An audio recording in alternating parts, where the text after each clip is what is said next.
வணக்கம் மக்களே, இன்னைக்கு நாம என்ன பார்க்க போறோம்னா, தரமான பதிலடி கொடுத்த இந்தியா, படுதோல்வியை சந்தித்த ஜிம்பாப்வே அணி, ருத்ராஜ் அபிஷேக் சர்மா அதிரடி ஆட்டம். அதாவது ஜிம்பாப்வே மண்ணில் இந்திய கிரிக்கெட் அணியானது 5 போட்டிகள் கொண்ட T20 கிரிக்கெட் தொடரில் விளையாடி வராங்க. இந்த போட்டியானது ஜூலை 6ஆம் தேதி தொடங்கியது. முதல் போட்டியில் 13 ரன்கள் வித்தியாசத்தில் ஜிம்பாப்வே அணி ஆரம்பத்திலேயே முன்னிலை பெற்றிருந்தாங்க. மறுபுறம் 2024ஆம் ஆண்டுக்கான உலகக்கோப்பை வென்ற அடுத்த போட்டிகளிலேயே இந்திய வீரர்களின் சுமாரான ஆட்டத்தால் தோற்றது ரசிகர்களுக்கு ஏமாற்றமாக அமைந்தது. இந்த நிலையில் தான் இந்த தொடரின் 2வது போட்டியானது இன்றைய தினம் தொடங்கியது. இந்த போட்டிகள் டாஸை வென்ற இந்தியா பேட்டிங் செய்வதாகவும் அறிவித்தாங்க. அதனைத் தொடர்ந்து களமிறங்கிய இந்தியாவுக்கு சென்ற போட்டியில் டகோட்டான அபிஷேக் சர்மா இந்த முறை சிக்ஸரை பறக்கவிட்டு ஆட்டத்தை துவக்கி வச்சாரு.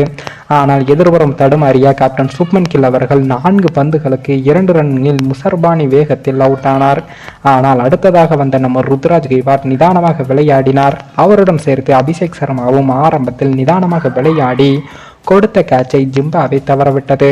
அதை பயன்படுத்திய இந்த ஜோடியானது நங்கூரமாக நின்று விக்கெட்டை விடாமல் பேட்டிங் செஞ்சாங்க.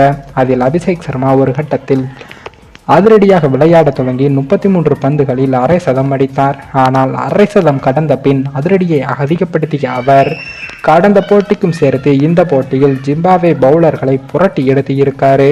குறிப்பாக டியோன் மெயர்ஸ் வீசிய 11வது ஓவரில் மட்டும் முதல் பந்தில் 2 ரன்களும், அடுத்த பந்தில் பவுண்டரியும், அதற்கடுத்த பந்தில் சிக்ஸரும், அதற்கடுத்த பந்தில் பவுண்டரியும், அதற்கடுத்த பந்தில் சிக்ஸர், பவுண்டரி என 26 ரன்களை விளாசினார்.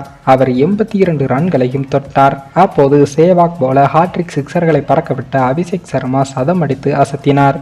கடந்த போட்டியில் டகோட்டான அவர் இந்த போட்டியில் சதம் அடித்து அற்புதமான கம்பேக்கை கொடுத்து 7 பவுண்டரி 8 சிக்ஸருடன் 100 ரன்களை 212-77 என்ற ஸ்ட்ரைக் ரேட்டில் அவுட் ஆனார்.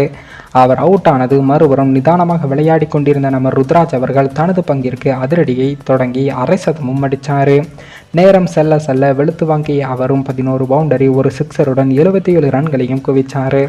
அவருடன் சேர்ந்து கடைசி நேரத்தில் தம்முடைய பங்கிற்கு ஜிம்பாப்வே பவுலர்களை புரட்டிய ரிங் சிங் 2 பவுண்டரி 5 சிக்ஸருடன் 42 ரன்களையும் அடித்தாங்க.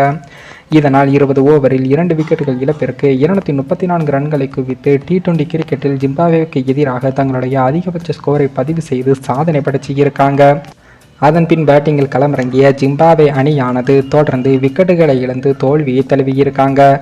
அந்த அணியில் மதவேரா அவர்கள் 43 ரன்களை மட்டுமே எடுத்திருந்தார்.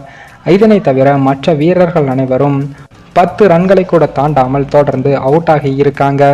இதனால் இந்தியா அபார ரன்கள் வித்தியாசத்திலும் வெற்றி பெற்று இருக்கு. மேலும் இந்த வீடியோ ஏதோ ஒரு விதத்தில் உங்களுக்கு பிடித்திருக்கும் என்று நினைக்கிறேன். நம்ம சேனலுக்கு புதிதாக வீடியோ பார்க்கிறீர்கள் என்றால் மறக்காமல் சப்ஸ்கிரைபர் செய்துவிட்டு பாருங்கள். இன்னொரு வீடியோவில் சந்திக்கும் வரை நான் உங்கள் தமிழ்.